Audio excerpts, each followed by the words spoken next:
Hello viewers, you're watching Kashmir Live. As the Regional Transport Officer Kashmir has taken the valley by storm through one of his orders asking the non-registered cars to get registered in Kashmir. The people are terming it as an absurd order. There's chaos on the ground with police seizing the vehicles of common people on the ground. There are many people who we talked to and they have been complaining that their cars have been registered in their names in other states across the country, but the Regional Transport Office is asking them to get those cars registered here. We earlier talked to some of the common people and tried to know what their grievances are. मुझे अपने नाम की गाड़ी है. I do have my residential address of Delhi as well as of Srinagar. What happened before 2 days? I was traveling from Sonawar to Ram Munshi Bagh. SHO Ram Munshi Bagh seized my vehicle. उस time क्या हुआ कि गाड़ी तो मेरे नाम की है. आई एम द ऑनर साहिब जूर उस पर लिखा था आरसी पे. तो समझ नहीं आ रहा है उसने मुझे किस वजह पे गाड़ी बांध की, क्योंकि मेरे को क्या करना है यहाँ के नंबर को. I do reside in Delhi as well as Srinagar. तो मुझे क्या करना है उसमें. फिर एक ही चीज़ इनको बोल, अगर ये बोलते हैं एक ही संविधान, एक ही निशान और एक ही प्रधान, तो फिर ये यहाँ पे क्यों चढ़ाना है हमें गाड़ी में नंबर. अगर ये इनका यही एक स्लोगन है कि एक ही संविधान, एक ही निशान और एक ही प्रधान, तो किस लिए फिर हमें नंबर चढ़ाना है गाड़ी को. और एक बात मैं बोलना चाहता हूँ, मैं आरटीआई से अप्रोच करने आया था आज कि मुझे यहाँ के नंबर चढ़ाने के लिए क्या करना है. जब मैं यहाँ पे अंदर आया, आरटीआई ऑफिस में जो कंसर्न जो एम्प्लॉय है उसने मुझे बोला कि आपको टैक्सेस भरने हैं.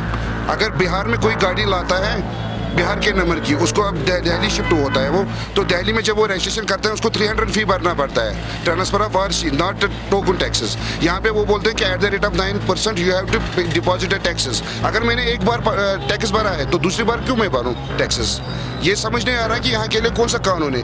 और मुझे लगता है कि एडमिनिस्ट्रेशन सारी सोई है, बस उनको ऑफिस में ऑर्डर निकालने आते हैं और कुछ नहीं. ग्राउंड लेवल पे इनको पता नहीं है लोगों को क्या प्रॉब्लम है. आरटीओ से मैं अभी मिल के आया हूँ. उन्होंने मुझे बोला कि मैंने कोई स्टेटमेंट नहीं दी है. फर्स्ट ऑफ ऑल मैं आपको ये बता दूँ, आरटीओ साहब ने बोला कि मेरे साइड से कोई स्टेटमेंट नहीं आई है. तो मैंने उसे सवाल किया कि पुलिस क्यों गाड़ियाँ पकड़ रही है. वो मुझे नहीं पता. वो कह रहे कि मुझे नहीं पता, मैं पुलिस को लेटर लिखूंगा. ठीक है, और आपको गाड़ियों की एनओसी कटवानी है, लेकिन there is a provision in law, उसको 6 मंथ्स पीरियड होता है. ये रातों रात न एनओसी कटेगी न यहाँ पे नंबर रजिस्ट्रेशन होगा. और अगर रजिस्ट्रेशन गाड़ी होगी तो वो बेस 6 की होगी. बेस 3 जो आती है 2013 2012 वो यहाँ पे रजिस्टर्ड कैसे हो जाएगी. ये आरटीओ साहब का उसका जवाब नहीं मिल सका. और जो भी डीलर्स है, जो भी हम गाड़ियाँ बेच रहे हैं ना, वो हम बिल्कुल ऑथेंटिक प्रॉपर पेपर्स पे देते हैं. उनके सारे डॉक्यूमेंट्स कंप्लीट है, लेकिन फिर भी आरटीओ के कहने पे पुलिस गाड़ियाँ पकड़ रही है. और ये हमारे साथ बिल्कुल सरासर जुल्म हो रहा है सभी डीलरों के साथ. और मैं सबको जो भी आवाम है, जो भी आवाम है श्रीनगर के, न ये रूल लद्दाख में लागू हो रहा है, न जम्मू में लागू हो रहा है. इवन कि जो जम्मू है वहाँ की 30 स्टेट्स की गाड़ियाँ चल रही है. अभी तक एक भी गाड़ी वहाँ के पुलिस ने सीज नहीं की. सिर्फ हमारे इस जो यूटी है हमको एक साइड से बोल रहे हैं कि आप यूटी, आप दिल्ली से आप कनेक्ट हो रहे हैं, दूसरी साइड से हमारे साथ ये जुल्म हो रहा है. और जो भी यहाँ पे डीलर है, कम से कम 50, 60, 70, 80 लाख 1 करोड़ रुपए के माल अभी सबके पास खड़ा है.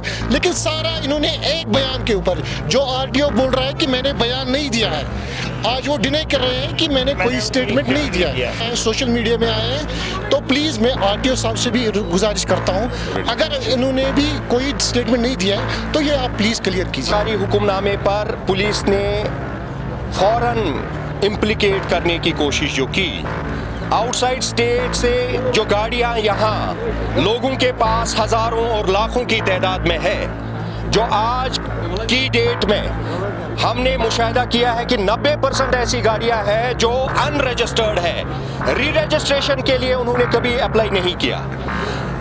जम्मू व कश्मीर यूटी बनने के बाद जब हम हिंदुस्तान का हिस्सा है, जब हम एक ही मुल्क का हिस्सा है, तो विवाद किस बात का. नहीं, देखिए कोई ऑर्डर नहीं निकला है.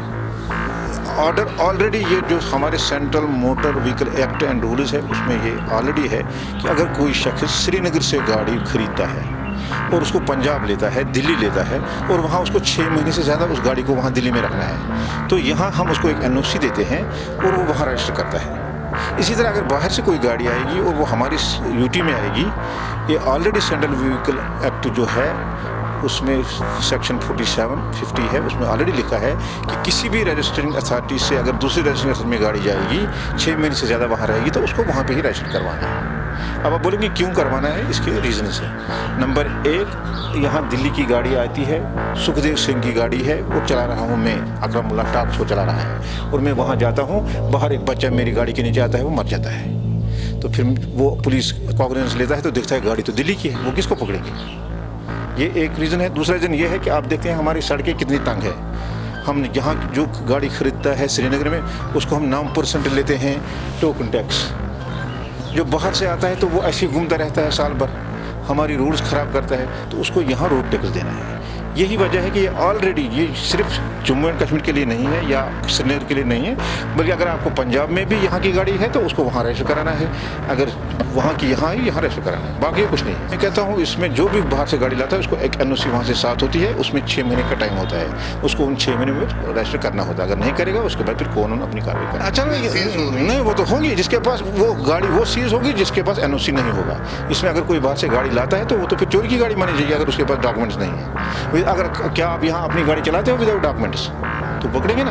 तो जो बाहर की सुखदेव सिंह की गाड़ी है तो यहाँ कोई और चला रहा है, उसके पास डॉक्यूमेंट नहीं तो वो तो सीज होनी ही होनी है। वो तो टैक्स लेती है यूटी गवर्नमेंट। अगर पंजाब लेता है, हरियाणा लेता है, दिल्ली लेता है तो लेंगे। जिस तरह हम आपकी नई गाड़ी को टैक्स लेते हैं, आप रोड इस्तेमाल करते हो तो उसका टैक्स देते हो, तो जो वहाँ से आएगा तो उसको हम टैक्स नहीं लेंगे, वो तो टैक्स लेना है, हमारा रोड इस्तेमाल करता है तो उसमें हम उतना टैक्स लेंगे जितनी उसकी लाइफ होगी। अगर उनके पास डॉक्यूमेंट जेन्युइन है तो उनको कोई नहीं रोकेगा। हाँ, उनके पास डॉक्यूमेंट नहीं होंगे तो वो तो कानून तो अपनी कार्रवाई कर लेगा। मेरी मैसेज यही है, इसमें डरने की कोई जरूरत नहीं। अगर आपके पास जेन्युइनली गाड़ी लाई है, वहाँ से NOC आपके पास है, आप हमारे पास आइए, हम विदिन 15 डेज आपके रजिस्ट्रेशन करके देंगे। मैं कहता हूँ सिक्योरिटी का रीज़न क्या है? सिक्योरिटी का तो कोई रीज़न नहीं, यही तो है। अगर मैं कहता हूँ खुदा ना खास्ता अगर हम यहाँ से बाहर निकले अभी आपकी गाड़ी को टक्कर मार दी हरियाणा वाली नंबर ने और वो भाग गई, हम किसको पकड़ेंगे? नहीं, उनको नहीं, कोई किसी को नहीं रोके। मैं कहता हूँ 6 महीने से पहले किसी को कोई नहीं रोकता। कोई टूरिस्ट आ रहा है बाहर से अपनी गाड़ी लेके तो उसको कौन रोकता है? हम जाते हैं यहाँ से दिल्ली गाड़ी लेके तो हमें कौन रोकता है वहाँ? ये कानून है, लोगों को शायद पता नहीं है और यहाँ इनका बहुत ज़्यादा रश हुआ था इन गाड़ियों का,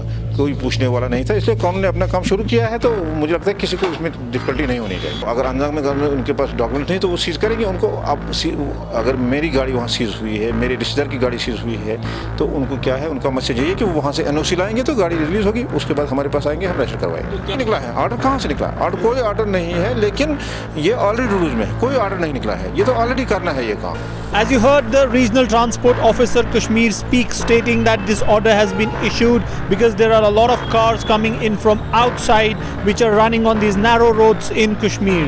It remains to be seen whether the government steps in to stop this because people are facing huge inconveniences.